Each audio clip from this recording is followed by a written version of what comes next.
Exercise 7.1 का question number 1। यहाँ पर क्वेश्चन आपको जो है ना, ये जो क्वेश्चन है ये डायरेक्ट आपको बायनोमियल थ्योरम से प्रूव करने हैं, इसमें कुछ और करने की जरूरत नहीं है। अगर आपको बायनोमियल थ्योरम आती है तो आप उसका डायरेक्ट एप्लीकेशन यहाँ पर कर सकते हैं। तो जो बायनोमियल थ्योरम होती है वो क्या होती है, सबसे पहले हम बायनोमियल थ्योरम का जनरल वाला वर्जन लिख लेते हैं।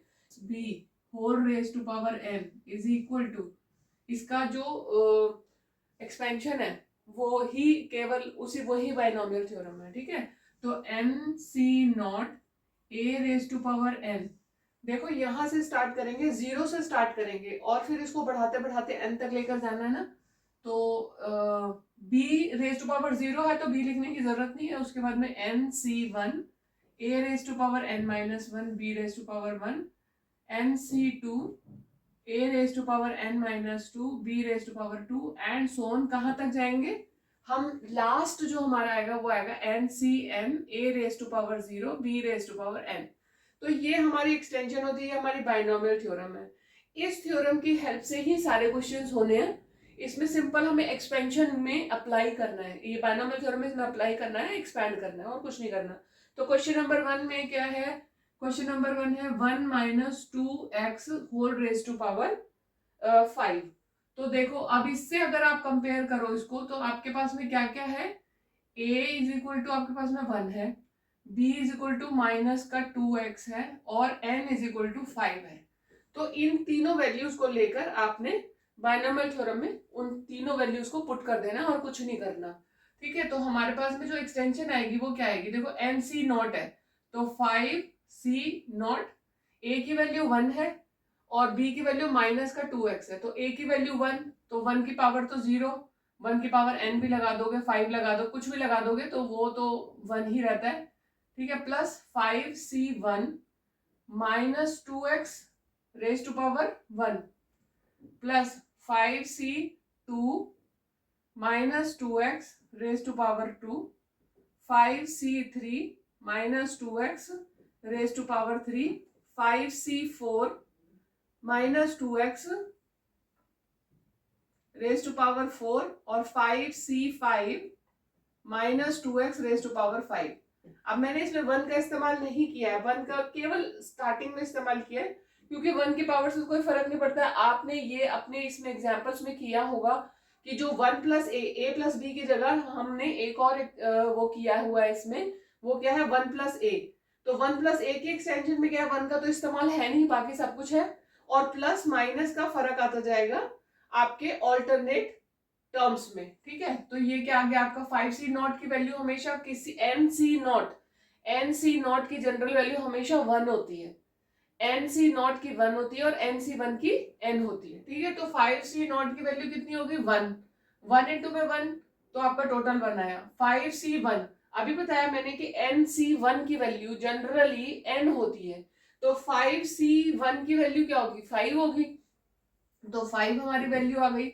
इंटू में माइनस का 2x है हमारे पास, प्लस 5c2 की क्या वैल्यू होगी हम यहाँ पर फाइंड आउट कर लेते हैं, 5 फैक्टोरियल 2 फैक्टोरियल 3 फैक्टोरियल, 5 इंटू में 4 इंटू में 3 फैक्टोरियल, इसकी वैल्यू 10 आएगी हमारे पास में, ठीक है ना। 3 से 3 ये हमारे पास में आ गया 10। 5c2 की वैल्यू कितनी होती है 10 माइनस 2x स्क्वायर का बन गया हमारे पास में यहाँ पे 4x स्क्वायर, प्लस यहाँ पे फिर माइनस का साइन है। 5c3 की वैल्यू कितनी होती है, 5c3 की वैल्यू निकालेंगे तो भी हमारे पास में यही वैल्यू आनी है। 5c3 की वैल्यू क्या होगी 5 फैक्टोरियल 3 फैक्टोरियल 2 फैक्टोरियल, एक ही बात है। तो हमारे पास में फिर से 10 आ गया, 10 हमारे पास में वैल्यू आई, कैसे आई कि जब हमने इसको 5c2 को वो किया था, उसमें रूल लगाया था, तो हमारे पास में क्या आया 5 फैक्टोरियल अपॉन 2 फैक्टोरियल इंटू में 3 फैक्टोरियल, 3 से 3 कैंसिल कर दिया था हमने, 2 से 4 को कैंसिल किया तो 5 2 से 10 आ गया था। अब 5c3 है तो नीचे हमारे पास में जो रूल होता है वो क्या होता है, हमारा रूल जो होता है वो होता है n factorial upon r factorial into में n माइनस r फैक्टोरियल, ठीक है ना। तो n फैक्टोरियल यानी 5 फैक्टोरियल, r फैक्टोरियल यानी 3 factorial, n minus r into में इज इक्वल टू 2 फैक्टोरियल। तो सेम ही चीज बन गई तो आंसर भी सेम ही आएगा। तो 10 हमारा आंसर आया 5c3 से। 5c3 के लिए, और -2x का होल क्यूब है तो ये हमारे पास -8x क्यूब हो गया। उसके बाद है 5c4। 5c4 की वैल्यू भी हमारे पास में 5 आएगी। दो चीजें होती हैं, एक होता है nc0, इसकी वैल्यू हमेशा 1 होती है, nc1 की वैल्यू हमेशा n होती है, और nc(n-1) की वैल्यू भी n होती है। कैसे? देखो 5c1 nc1 को हम इसमें रखेंगे तो n factorial 1 factorial n-1 factorial, है ना, और n(n-1) में रखेंगे तो भी हमारे पास में यही चीज आ जाएगी। तो हमारे पास में हमेशा ये दो चीजें होती हैं। तो हमारे पास में 5c4 की कितनी वैल्यू होगी? 5 होगी। इनटू में -2x⁴ है, तो 2 कितना हुआ हमारे पास में?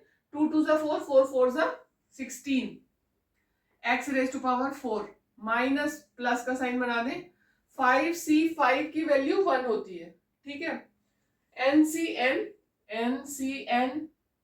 और nc0 की वैल्यू 1 होती है। nc1 और nc(n-1), तुमने पास्कल्स वो ट्रायंगल देखा हुआ है, वो ही चीज है ये, ठीक है। तो यहाँ पर ये आ गया 5c5 की वैल्यू कितनी आएगी हमारे पास में? ये हो जाएगी 32 माइनस का 32 x⁵5 हो गया। अब ये जो चीज है ऊपर वाली, इसको हम यहाँ पर लिखेंगे तो ये कितना आया हमारे पास, इसको बॉक्स में कर देते हैं। ये आ गया हमारे पास में 1 माइनस का 10x plus 40x² minus 80x³ plus 80x⁴ और माइनस 32x⁵5। ये आ गया हमारा आंसर इसका, ठीक है। तो ये हो गया हमारा question number 1। Similarly question number 2 भी इसी तरीके से करना है, उसमें कुछ फर्क नहीं है, सिंपल तुमको सब कुछ इसमें अप्लाई करना है, फॉर्मूले में डायरेक्ट एप्लीकेशन है। सेकंड है हमारे पास में 2/x minus x/2 whole raise to power 5, ठीक है। अब इसमें भी हमारा a क्या है? 2/x है, b है हमारा माइनस का x/2 और n है हमारा 5। इन तीनों वैल्यूज को लेकर हम बायनोमियल में पुट करेंगे और अपना आंसर फाइंड आउट कर लेंगे। a = 2/x है, तो यहां से स्टार्ट करते हैं। 5c0, a क्या है? a⁵ 5 होता है ना, 2/x⁵5 प्लस 5c1 2/x, एक एक कम होता जाएगा इसमें और b का एक एक बढ़ता जाएगा, तो 4। यहां पर हो गया b क्या है हमारे पास में? माइनस का है, तो -x/2 plus 5c2 2/x⁵3 minus x/2⁵2। ऊपर की जो पावर है ना, जुड़कर हमेशा n के बराबर ही होनी चाहिए। तो जैसे 4 + 1 है तो 5 है, या 3 + 2 है तो 5 है, या 5 + 0 था तो 5 था, ठीक है। प्लस में 5c3 2/x⁴, और ये हो गया ओ सॉरी, यहाँ तो पावर, इसकी पावर घट रही है ना, तो 3 से बन गया 2, और ये हो गया माइनस x/2⁵2 प्लस 5c4, यहां लिख देती हूँ 5c4 2/x⁵1, और दूसरे का हो गया minus x/2⁵3 plus 5c5 minus x कुछ तो गड़बड़ हुई है, 0 1 2 3 4 5, हाँ तो ये हो गया हमारे पास 3 2, अच्छा ये 3 था तो ये 4 होगा ना, हाँ तो माइनस x/2⁵ हो गया ये 5। अब इन सबको टर्म वाइज हम सॉल्व करेंगे तो हमारे पास में क्या आएगा? 2 की पावर 5 थी, तो वैल्यू कितनी आएगी इसकी? 32/x⁵5। अब 5c0 की वैल्यू तो 1 ही होती है, वो हमने पहले ही देख लिया था। 5c1 की वैल्यू कितनी होती है? 5 होती है nc1 की वैल्यू से, ठीक है। 5 इंटू में 2/x⁵4 है, तो 2 की पावर 4 बनाई तो 16/x⁴ इंटू में माइनस का x/2, इनको कैंसिल कर लेंगे 5c2 की वैल्यू होती है 10 और ये आ गया आपका 2 की पावर हो गई 8, 2 की पावर 3 थी ना, तो ये हो गया 8 upon x raise to power 3 into में माइनस का प्लस बन गया x square upon 4 plus 5c3 की वैल्यू फिर से आपके पास में 10 आ गई और 2 की पावर 4, ये तो देखो लिटरली कट रहे हैं आपस में ना, ये दोनों कट रहे हैं पूरी तरह से, 4 अपॉन एक्स स्क्वायर और नहीं पूरी तरह से नहीं कट रहे हैं, इंटू में माइनस का एक्स क्यूब अपॉन 8 प्लस ये क्या है हमारे पास में 5c4 की वैल्यू भी फिर आ गई 5 इंटू में 2 अपॉन एक्स इंटू में ये आ गया हमारे पास में minus x raise to power minus x का बन गया plus x raise to power 4 upon 2 की पावर 4 बनी 16 और लास्ट टर्म है हमारे पास में 5c5 यानी कि 1, 5c5 की वैल्यू तो 1 होती है और इसमें पावर है हमारे पास में minus x raise to minus x upon 2 raise to power 5, तो ये हो गया हमारे पास में minus x upon raise to power 5 upon 32, ठीक है, ये आ गया। अब इसको हमने सॉल्व किया तो अल्टीमेट आंसर कितना आया 32 upon x raise to power 5 plus इसमें कुछ कैंसिल होता है तो कैंसिल कर दो भैया, 2 से किया हमने, ये आ गया 2 8 16 और 8 5 40 और x को काटा ना, यहाँ पर आ गया माइनस का साइन, ये वाला माइनस का साइन यहाँ पे आ गया और इन दोनों को हमने कैंसिल किया, x से हमने x रेज़ टू पावर 4 को कैंसिल किया तो हमारे पास में x क्यूब बच गया। उसके बाद यहाँ से 4 से 4 2 से 8 किया प्लस में 20, x स्क्वायर से x क्यूब को कैंसिल किया तो x प्लस में यहाँ पर देखो 4 से 8 नीचे जाएगा कैंसिल होने और इस 2 से ये 5 हो गया तो 5, 4 से 8 को कैंसिल किया, इसका जो 2 आया इससे 10 को कैंसिल किया तो हमारे पास में 5 रह गया और इनको कैंसिल किया, यहाँ पर आ गया हमारा साइन जो है वो माइनस का आ जाएगा और ये x square minus x square और एक्स क्यूब है तो ऊपर हमारे पास एक्स रह गया। अब फिर इनको भी कैंसिल करो ऐसे ही, तो 2 से हमने किया 2 8 16 और x से x रेज टू पावर 4 को किया तो 5, यहाँ पर है ना हमारे पास में ये 5x तो ये रह गया था, उसके बाद में प्लस का साइन बना 5 अपॉन 8 और ऊपर हमारे पास में पावर रह जाएगी x क्यूब की, x क्यूब प्लस की जगह आ जाएगा ये माइनस और यहाँ पर तो सिंपल एक ही टर्म है हमारे पास तो x raise to power 5 upon 32, ये आ गया हमारा आंसर क्वेश्चन नंबर 2 का, ठीक है।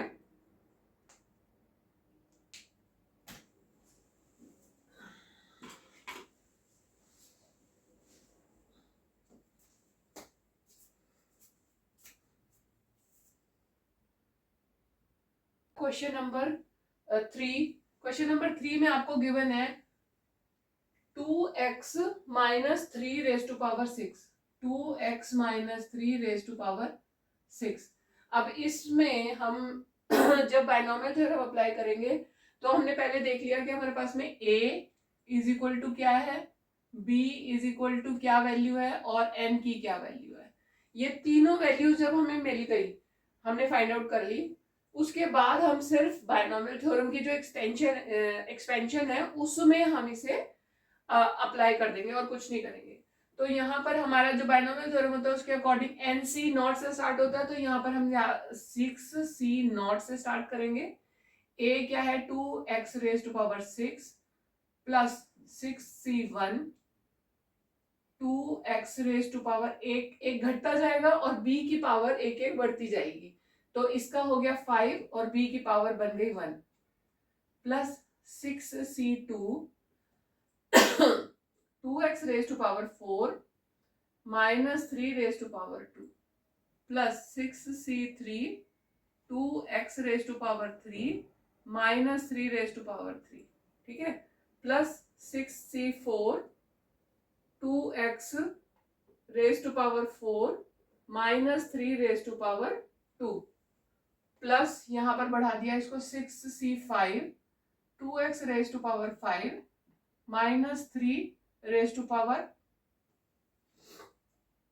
ओह सॉरी मैं बढ़ाती जा रही हूँ, यहाँ पर एक घटेगा 2 और ये बढ़ेगा 4 और ये घटेगा और ये बन जाएगा 5 प्लस 6C6 इसकी हो गई 0 पावर और ये हो गया माइनस 3 रेज टू पावर 6, ये हो गई आपकी सारी टर्म्स। अब इसके बाद अब बस हमें क्या करना है, हम इसमें बस इनकी वैल्यूज फाइंड आउट करनी है और हमें इसको ऐड करना है। तो सबसे पहली टर्म क्या है, 6c0। अब nc0 की वैल्यू मैंने पहले भी बताया कि nc0 की जो वैल्यू होती है ना वो 1 होती है हमेशा। तो 2x रेज टू पावर 6 रह गया हमारे पास में, nc0 की वैल्यू तो 1 है, 2x रेज टू पावर 6 है, तो 2x रेज टू पावर 6 की वैल्यू कितनी आएगी, 2 की पावर अगर हम 6 करें तो क्या आएगा, 4 4 जा 64 हो गया हमारे पास में, x रेज टू पावर 6 हो गया, प्लस 6c1 की वैल्यू 6 होती है, nc1 और ncn-1 इन दोनों की वैल्यू हमेशा n होती है, तो 6c1 की वैल्यू कितनी आई, 6 आई। फिर है 2x रेज टू पावर 5 है, तो ये हो जाएगा 32x raise to power 5 into में माइनस का 3 प्लस 6c2 की वैल्यू हम निकालेंगे तो हमारे पास में क्या वैल्यू आएगी, 6 फैक्टोरियल 2 फैक्टोरियल 4 फैक्टोरियल, ठीक है, 6 5 4 फैक्टोरियल। तो 2 से हमने इसको किया तो ये आ गया हमारे पास में 15 का मतलब, अच्छा सॉरी 6c2 का मतलब हो गया हमारे पास में 15 और 2 रेज टू पावर 4 है तो इससे हमें मिला 16, x रेज टू पावर 4 और -3 का स्क्वायर है, तो -3 का स्क्वायर क्या बन गया, 9 प्लस का 9 बन गया, प्लस 6c2 का तो ये हो गया, 6c3 का कैसे निकालेंगे, यहाँ पे हमने कर दिया 3 फैक्टोरियल, फिर यहाँ पर भी हो गया 3 फैक्टोरियल और ये हो गया 6 5 4 इंटू में 3 फैक्टोरियल और नीचे क्या आएगा 3 2 1 इंटू में 3 फैक्टोरियल, 3 से 3 कैंसिल हो गया, 3 2 जा 6 से 6 कैंसिल हो गया, 5 4 जा 20 हमारे पास में बच गया, 20 इंटू में 2 रेज टू पावर 3 है तो ये हो गया 8x क्यूब और 3 माइनस का है, -3 रेज टू पावर 3 है तो 3 3 जा 9 9 3 जा 27, तो माइनस का 27 आया, ये माइनस का 27, ठीक है, प्लस में 6c4 की वैल्यू वही होगी जो हमारे पास में 6c2 की थी, हमने अभी निकाली थी, 4 और 2 को ऐड करो तो 6 हो जाता है, तो 6c4 की वैल्यू हमारे पास में क्या आएगी,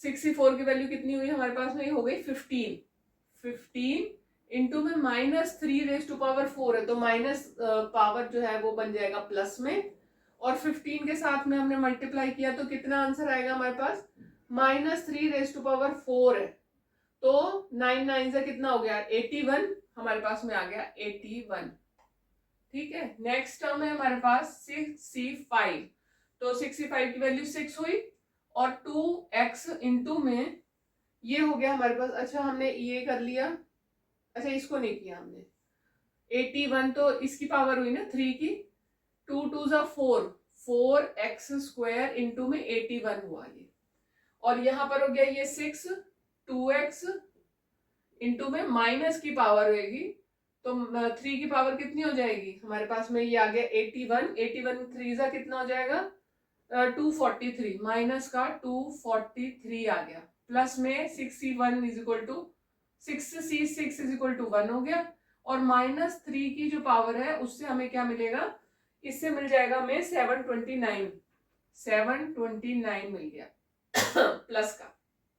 अब इनको हमने सॉल्व किया तो सबसे पहले 64x रेज टू पावर 6 और फिर इन दोनों को मल्टीप्लाई किया तो कितना आया हमारे पास में, माइनस का साइन लगेगा क्योंकि इधर -3 है हमारे पास, इस पूरे को मल्टीप्लाई करके हमारे पास में आंसर आता है 576 x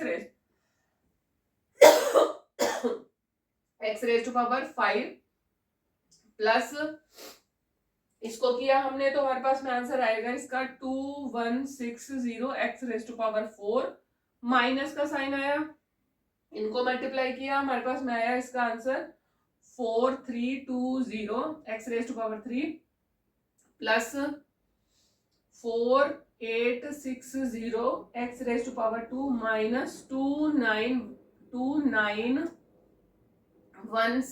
x और प्लस में 729। कैलकुलेशन करने के बाद ये आपका, ये थोड़ा लंबा कैलकुलेशन है, ये आपका फाइनल आंसर आ जाएगा। ये क्वेश्चन नंबर 3 आपका कंप्लीट हो गया। अब है क्वेश्चन नंबर 4।